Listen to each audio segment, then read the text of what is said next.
I'm Teisha Bader with Shalom TV's news update for Thursday, June the 5th, 2014.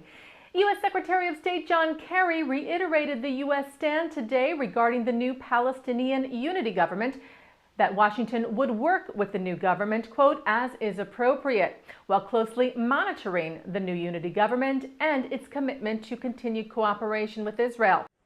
Let me begin by, if I can, making it very, very clear in answer to the terminology you used in your question. The United States does not recognize a government with respect to Palestine because that would recognize a state, and there is no state. This is not an issue of recognition of a government. This is an issue of whether or not, under the terms of our law, there would be any kind of contact or work with that government in some form or another. Hamas is a terrorist organization. It has not accepted the Quartet principles. It continues to call for the destruction of Israel. It continues even as it moves into this new posture.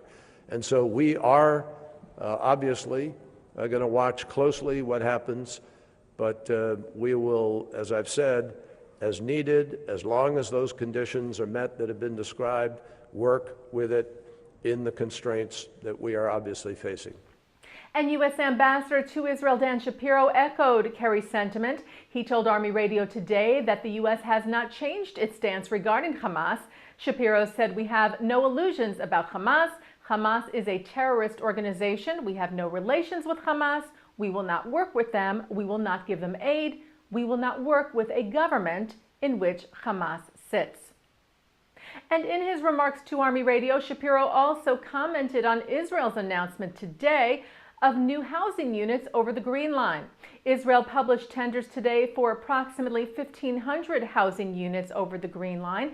The Times of Israel reports that Israel's Housing and Construction Ministry unveiled the plans, saying it was a fitting response to the formation of the new Palestinian unity government, which is backed by terror group Hamas. Shapiro said of the U.S., "We oppose construction in the settlements and this type of announcement about building." He said this would happen with or without the disagreement on the new Palestinian transitional government. The Palestinians said today that they would appeal to the United Nations Security Council over the, quote, settlement activity.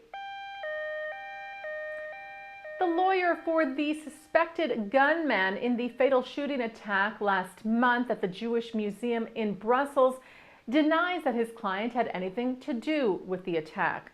The lawyer representing Mehdi Nemouche said today that Nemouche stole the weapons that were found on him that are linked to the shooting, and that Nemouche is not connected to the murders. Belgian federal prosecutor Frederik van Loo said on Sunday that a video found after Nemouche's arrest contains his voice claiming responsibility for the attack, in which 4 people were killed, including an Israeli couple. A resolution targeting Israel failed to pass this week. American academic group the Modern Language Association announced yesterday that it did not ratify a measure which claims Israel denies academics entry to the West Bank.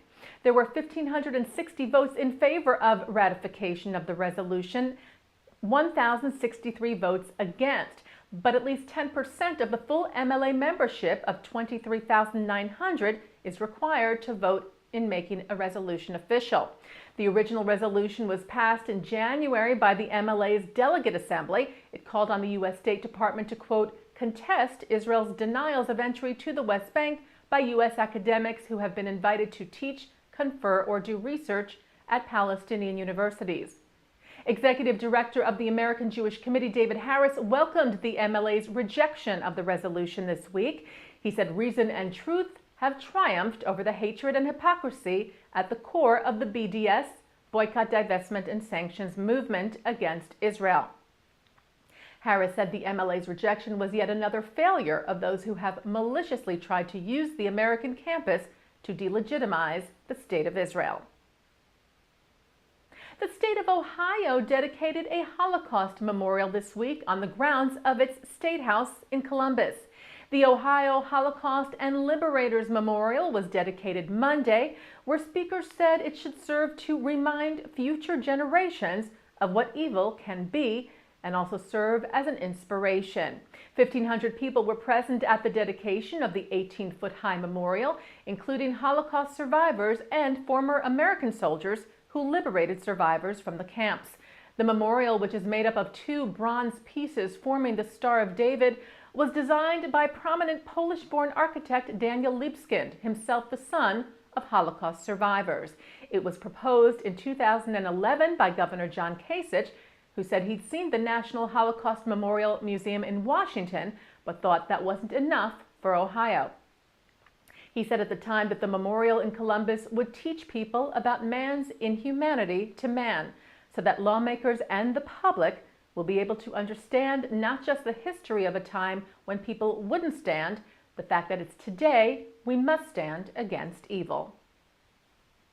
And turning to our Shalom TV programming for tonight, Thursday, June the 5th, at 9 o'clock, the author of When Bad Things Happen to Good People, Rabbi Harold Kushner, joins Mark Golub on L'chaim to offer his perspective on personal tragedies.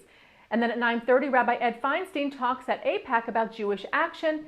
And at 10 o'clock, Shalom TV's coverage of the Anti-Defamation League's recent survey on global anti-Semitism.